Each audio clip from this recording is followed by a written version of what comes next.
Hello everyone. In this video, I'll discuss about the difference between cash flow statement and the income statement.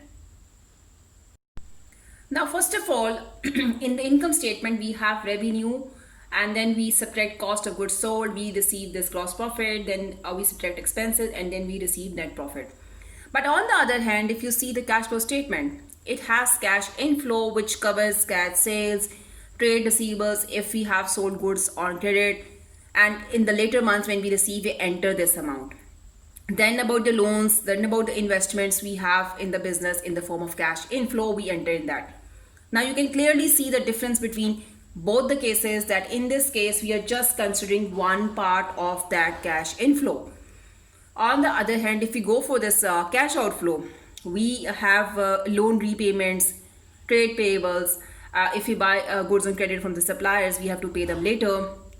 If we have any maintenance cost which we have to bear, utility bills, all that would come under this cash outflow. On the other hand, in this case, we are covering the cost in the same way but under different headings.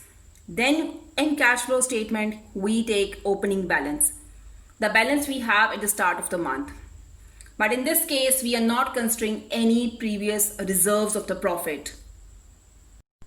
Then after that, in the cash flow statement, we consider net cash flow, that is inflow minus outflow. We also consider opening bank balance, the balance we have at the start of the month. But in this income statement, we are not considering the previous reserves of the profit.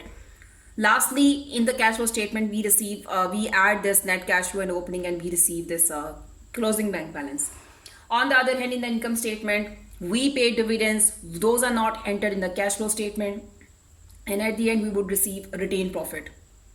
So at the end, I would conclude that these are two different documents which would assess the financial position of the business in two different ways.